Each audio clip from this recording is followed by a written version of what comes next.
আমরা এই অত্যন্ত গরমের মধ্যে সবাই গ্রামে আসছি। গ্রামে আসার পরে সবাই অন্য রকমের একটা অনুভূতি। আমারও এই গ্রামে আসার পরে বর্তমানে যে একটা গানের প্রচলন রয়েছে, এই ইট পাথরের নগরে মন বসে না শহরে, তাই তো এলাম গ্রামে, গ্রামেতে আইসা আমার মন পিঞ্জিরার ডাকেরে, এই মন পিঞ্জিরার মনের পাখি সুখের পক্ষী ডাকে।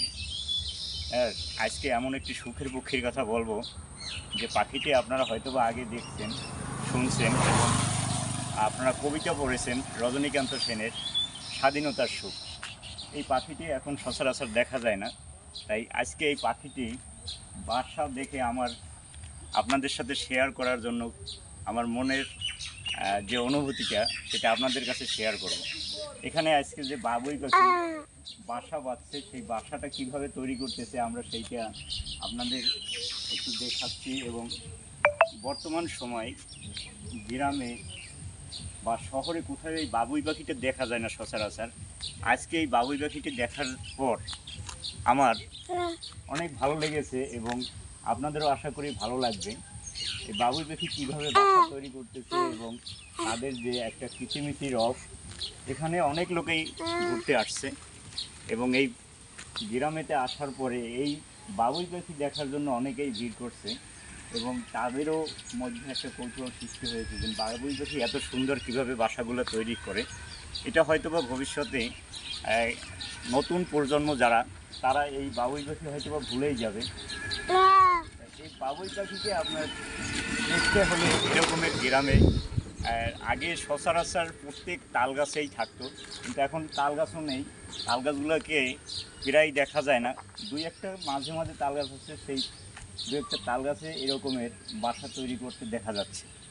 তার সুখ কবিতাটি রজনীকান্ত সেনের আপনারা সবাই পড়েছেন হয়তোবা, কিন্তু বাস্তবে নাও দেখতে পারেন এরকমের বাবুই পাখির বাসা। তাই বাবুই পাখির বাসা দেখে আমার রজনীকান্ত সেনের সেই স্বাধীনতার সুখ কবিতাটি না পড়েই আর পারছি না।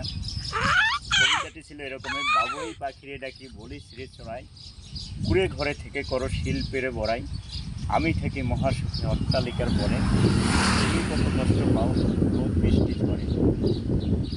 বাবুই হাসিয়া কয় সন্দেহ কি তাই, কষ্ট পাই তবু ভাই নিজেরও বাসা, পাকা সুখ তবু ভাই পরেরও বাসা, নিজ হাতে গড়া মন আশা ঘর ভাষা। এই বাবুই পাখি বইতে আরও শিল্পের বৈশিষ্ট্য পাওয়া যায়।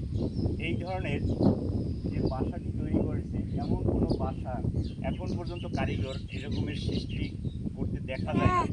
মানুষ যে আমরা বড় বড় অট্টালিকার মধ্যে থাকি, সেই অট্টালিকা যতটা সুন্দর, তার থেকেও এই বাবুই পাখির বাসাটা আরও সুন্দর আমার কাছে মনে হয়। এবং আপনাদেরও মনে হবে যে এই বাবুই পাখির বাসাটা এত সুন্দর এবং নিখুঁত কারিগরের মাধ্যমে তৈরি করা হয়েছে। লোকমুখে শোনা যায় যে এই বাবুই পাখি আষাঢ় শ্রাবণ আসলে পরেই তারা এই বাসা তৈরি করে। আমরা জানি যে মানুষ জাতি যারা আছে তারাও নারী পুরুষ এর মধ্যে বিবাহ বন্ধনে আবদ্ধ হয়। এখানে বাবুই পাখির মধ্যেও সেরকমের একটা প্রবাদ আছে নাকি, যে পুরুষ বাবুই পাখি বাসা বাঁধবে এবং স্ত্রী বাবুই পাখি সেই বাসা থেকে যদি পছন্দ হয় তাহলেই শুধু সেই বাবুই পাখিকে সে বাসা দেখে আকৃষ্ট হয়ে সেই বাসায় আবদ্ধ হবে এবং তারা একটা সম্পর্ক তৈরি করবে এবং নতুন বাসায় তারা বছর এই পার করে দেবে। যদি এই পুরুষ বাবুই পাখির বাসা যদি সুন্দর করে না তৈরি করতে পারে, তাহলে স্ত্রী বাবুই পাখি কখনোই নাকি রাজি হয় না। আসলে এটা কতটুকু সত্য সেটা জানি না, তবে এই বাবুই পাখির যে কারুকাজটা সেটা সবাইরই মন কেড়ে নেবে। আশা করি এই বাবুই পাখি ভবিষ্যৎ পূর্বজন্ম যারা আছে এই বাবুই পাখিকে হয়তো বা দেখতেই পাবে না, শুনতেই পাবে। তাই ভবিষ্যতে এই রকমের বাবুই পাখি যাতে দেশে থাকে এবং আমাদের নতুন প্রজন্ম যাতে দেখতে পারে।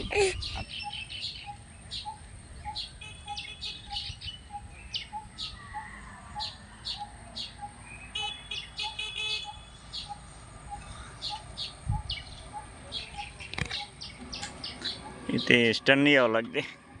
আপনাদের ভালো লেগে থাকে এবং এই ধরনের যদি ভিডিও আরও দেখতে চান তাহলে আপনারা আমার সাথে থাকুন, দেখতে থাকুন এবং এই ভিডিওটি সবার মধ্যে শেয়ার করে দিন এবং নিত্য নতুন আপডেট পেতে লাইক, কমেন্ট এবং ফলো করতে ভুলবেন না। ধন্যবাদ সকলকে।